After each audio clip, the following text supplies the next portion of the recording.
ಸವಿಕನ್ನಡ 3ನೆಯ ತರಗತಿ ಭಾಗ 1. ಇದರಲ್ಲಿರುವ ಪಾಠ 2 ನನ್ನ ಕನಸು. ಈ ಪಾಠಕ್ಕೆ ಸಂಬಂಧಪಟ್ಟಂತಹ ಅಭ್ಯಾಸ ಪ್ರಶ್ನೆಗಳಿಗೆ ಉತ್ತರಗಳನ್ನು ಹೇಳುತ್ತೇನೆ. ಈ ವಿಡಿಯೋ ಇಷ್ಟವಾದಲ್ಲಿ ಲೈಕ್ ಮಾಡಿ, ಶೇರ್ ಮಾಡಿ, ಸಬ್ಸ್ಕ್ರೈಬ್ ಆಗಿ. ಮೊದಲಿಗೆ ಪದಗಳ ಅರ್ಥ. ಚಿತ್ತಾರ ಅಂದರೆ ಚಿತ್ರ, ನಿನಾದ ಅಂದರೆ ಧ್ವನಿ, ಕಲರವ ಅಂದರೆ ಪಕ್ಷಿಗಳ ಕೂಗು, ಸಂರಕ್ಷಿಸು ಅಂದರೆ ಕಾಪಾಡು, ಮೂದಲಿಸು ಅಂದರೆ ಹಂಗಿಸು, ಹೀಯಾಳಿಸು. ಟಿಪ್ಪಣಿ. ಸಾಲು ಮರದ ತಿಮ್ಮಕ್ಕ ಅಂದರೆ ರಸ್ತೆ ಬದಿಯಲ್ಲಿ ಸಾಲು ಸಾಲಾಗಿ ನೂರಾರು ಸಸಿಗಳನ್ನು ನೆಟ್ಟು ಪೋಷಿಸಿ ಮರಗಳನ್ನು ಬೆಳೆಸಿದ ಮಹಿಳೆ. ವಲಸೆ ಅಂದರೆ ಜನ ಗುಳೆ ಹೋಗುವುದು, ಒಕ್ಕಲು ಹೋಗುವುದು. ಅತಿವೃಷ್ಟಿ ಅಂದರೆ ಮಿತಿಮೀರಿದ ಮಳೆ. ಅನಾವೃಷ್ಟಿ ಅಂದರೆ ಮಳೆ ಬಾರದಿರುವುದು. ಅಭ್ಯಾಸ ಪ್ರಶ್ನೆಗಳು. ಒಂದು ವಾಕ್ಯದಲ್ಲಿ ಉತ್ತರಿಸು. 1. ಕಾಡಿಗೆ ಮರ ಕಡಿಯಲು ಬಂದವರು ಯಾರು? ಉತ್ತರ: ಕಾಡಿಗೆ ಮರ ಕಡಿಯಲು ಬಂದವರು ಮಾನವ. 2. ಮಾನವ ಯಾರನ್ನು ಅಂಜುಬುರುಕ ಪ್ರಾಣಿ ಎಂದು ಹೇಳಿದನು? ಉತ್ತರ: ಮಾನವ ಮೊಲವನ್ನು ಅಂಜುಬುರುಕ ಪ್ರಾಣಿ ಎಂದು ಹೇಳಿದನು. 3. ಕೋತಿ ಮಾನವನನ್ನು ಏನೆಂದು ಪ್ರಶ್ನಿಸಿತು? ಉತ್ತರ: ಕೋತಿ ಮಾನವನನ್ನು ನೀವು ಸುಂದರವೋ ಅಥವಾ ನಾವು ಸುಂದರವೋ ಎಂದು ಪ್ರಶ್ನಿಸಿತು. ಈ ಪ್ರಶ್ನೆಗಳಿಗೆ 2-3 ವಾಕ್ಯಗಳಲ್ಲಿ ಉತ್ತರಿಸು. 1ನೇ ಪ್ರಶ್ನೆ. ಮೊಲವು ಮಾನವನನ್ನು ಅವಿವೇಕಿ ಎಂದು ಹೇಳಿದ್ದು ಏಕೆ? ಉತ್ತರ: ಅತಿವೃಷ್ಟಿ ಮತ್ತು ಅನಾವೃಷ್ಟಿಯಿಂದ ಸಾವು ನೋವುಗಳು ಸಂಭವಿಸಿದ್ದರೂ ಸಹ ಕಾಡಿನ ನಾಶಕ್ಕೆ ಮುಂದಾಗಿರುವ ಮಾನವನನ್ನು ಕಂಡು ಮೊಲವು ಅವಿವೇಕಿ ಎಂದು ಹೇಳಿತು. 2ನೇ ಪ್ರಶ್ನೆ. ರಾಜು ಕಂಡ ಕನಸೇನು?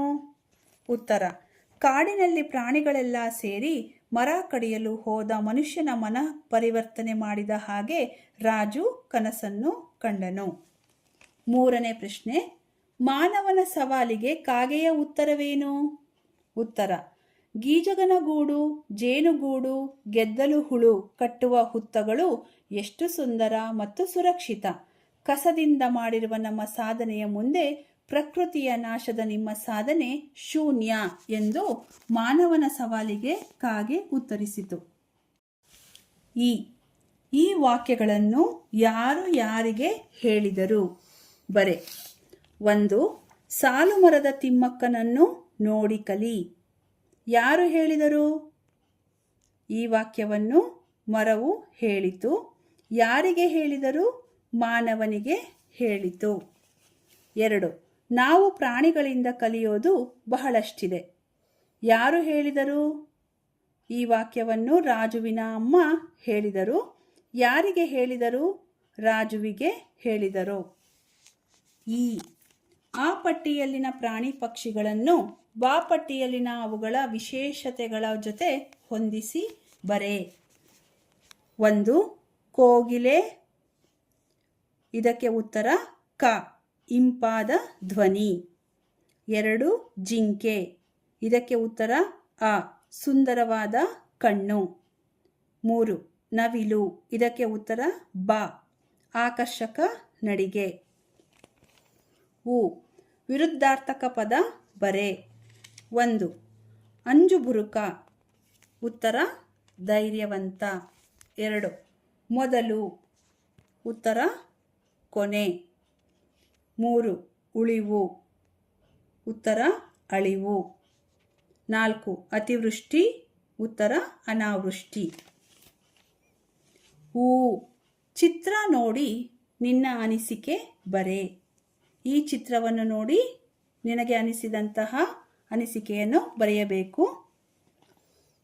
ಹುಡುಗನು ಗಿಡಕ್ಕೆ ನೀರು ಹಾಕುತ್ತಿದ್ದಾನೆ. ಪ್ರತಿದಿನ ಗಿಡಕ್ಕೆ ಹೀಗೆ ನೀರು ಹಾಕಿ ಪೋಷಿಸಿದರೆ ಗಿಡ ಮರವಾಗಿ ಬೆಳೆದು ಪ್ರಾಣಿ ಪಕ್ಷಿಗಳಿಗೆ ಆಸರೆಯಾಗುತ್ತದೆ. ಸಾಮರ್ಥ್ಯಾಧಾರಿತ ಚಟುವಟಿಕೆ. ಅ. ಈ ಕೆಳಗಿನ ಸಾಲುಗಳನ್ನು ಸ್ಪಷ್ಟವಾಗಿ ಹಲವು ಬಾರಿ ಓದು. 1. ಕಪ್ಪು ಕುಂಕುಮ ಕೆಂಪು ಕುಂಕುಮ. 2. ಸಂಪಂಗಪ್ಪನ ಮಗ ಮರಿ ಸಂಪಂಗಪ್ಪ. 3. ಕಾಗೆ ಪುಕ್ಕ ಗುಬ್ಬಿ ಪುಕ್ಕ. ಆ.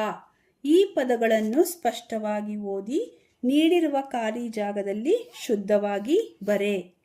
ಈ ಪದಗಳನ್ನು ಓದಿಕೊಂಡು ಶುದ್ಧವಾಗಿ ಕೆಳಗಿನ ಚೌಕದಲ್ಲಿ ಬರೆಯಬೇಕು.